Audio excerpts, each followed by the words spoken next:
वंदे श्री कृष्ण। गीता सुगीता कर्तव्या किमन्नैः शास्त्रविस्तरैः या स्वयं पद्मनाभस्य मुखपद्मावनिसृता।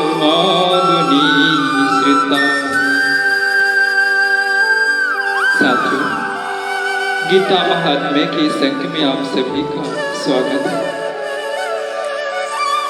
भगवान का कथन है, मां हि पार्थ व्यापाश्रित्य ये अपि यस्योः पापयोनिः स्त्रियोः वैश्यास्तथा सूत्रो स्ते अपि यान्ति परं गतिम्। किं पुनर्ब्राह्मणाः पुण्याः भक्ताः राजस्य स्थिताः अनित्यं सुखं लोकमिमं प्राप्य भजसं माम्। अर्थात भगवान इसमें कई पतित लोगों का जिक्र करते हैं, उन्हें भी परम धाम प्राप्त होने की बात कहते हैं। उससे अत्यधिक विकसित कोई बहुत बड़ी विशाल बुद्धि की आवश्यकता नहीं है। बात इतनी है कि जो भक्ति योग के सिद्धांत को स्वीकार करता है और परमेश्वर को जीवन के आश्रय तत्व सर्वोच्च लक्षण या चरम लक्ष्य के रूप में स्वीकार करता है, वह आध्यात्मिक आकाश में भगवान तक पहुंच सकता है। यदि कोई भगवत गीता में बताए गए सिद्धांतों को ही ग्रहण करता है तो वह अपना जीवन पूर्ण बना सकता है और जीवन की सारी समस्याओं का स्थायी हल पाता है। यही पूरी भगवत गीता का सार है। सारांश इसका यह है कि भगवत गीता दिव्य साहित्य है जिसको ध्यान पूर्वक पढ़ना चाहिए। गीता शास्त्र विदम पुण्यम यहाँ पठित प्रियताः पुषा। यदि कोई भगवत गीता के उपदेशों का पालन करे तो वह जीवन के दुखों और चिंताओं से मुक्त हो सकता है। भय शोकादिवाचिता, वह इस जीवन में सारे भय से मुक्त हो जाएगा और उसका अगला जीवन आध्यात्मिक होगा।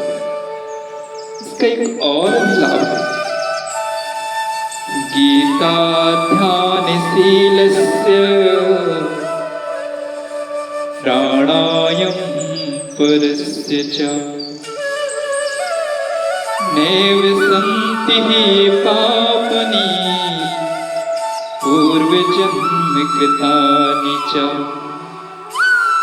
यदि कोई भगवत गीता को निष्ठा तथा गंभीरता के साथ पढ़ता है तो भगवान की कृपा से उसके सारे पूर्व दुष्कर्मों के फलों का उस पर कोई प्रभाव नहीं पड़ता। गीता महात्म्य में हम इसी बात पे जोर दे रहे हैं। भगवत गीता के अंतिम अंश में जोर दे करके कहते हैं कि सर्वधर्मन्या परित्यज्य मामेवकं शरणं व्रज अहं तां सर्वपापेभ्यो मोक्षयिष्यामि मा शुचः। सब धर्मों को त्याग कर एकमात्र मेरी ही शरण में आओ, मैं तुम्हें समस्त पापों से मुक्त कर दूंगा, तुम डरो मत। इस प्रकार अपने शरण में आए भक्त का पूरा उत्तरदायित्व भगवान अपने ऊपर ले लेते हैं और उसके समस्त पापों को क्षमा कर देते हैं। मलिनेमो मोचनम कुशाम जल स्नानम दिने दिने सुकृत्य गीतामृतम स्नानम संसार बलनाशनम। मनुष्य जल में स्नान करके नित्य अपने को स्वच्छ कर सकता है, लेकिन यदि कोई भगवत गीता रूपी पवित्र गंगा जल में एक बार भी स्नान कर ले तो वह भौतिक जीवन भवसागर की मलिनता से सदा सदा के लिए मुक्त हो जाता है। साथियों, गीता का यही तो सबसे बड़ा लाभ है। गीता सुगीता कर्तव्या के मन में, मैंने जिस श्लोक से इस अंक की शुरुआत की थी, गीता सुगीता कर्तव्या किमुन्नैः शास्त्र विस्तरे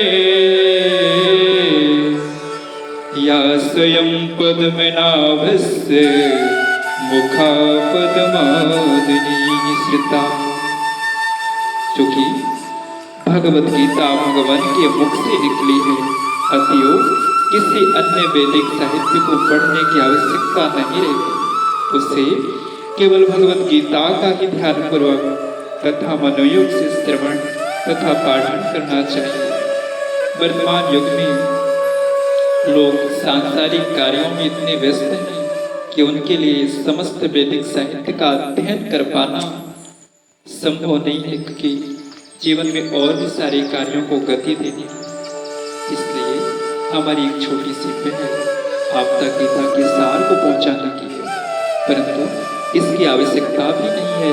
केवल एक पुस्तक भगवत गीता ही है जो आप भी अपने पास रख सकते हैं, और जब भी आपको समय मिले एक साहित्य की तरह ही आप इसे पढ़ सकते हैं। इसका किसी धार्मिक आडंबर से कोई लेना देना नहीं है। यह जीवन के सत्य और पथ प्रदर्शन की तरह होती है। साथियों, इस अंक में बस इतना ही। जय श्री कृष्णा। यदि आपको हमारा ये प्रयास उचित लगे तो आप हमारे चैनल को अवश्य सब्सक्राइब करें। जय श्री कृष्ण।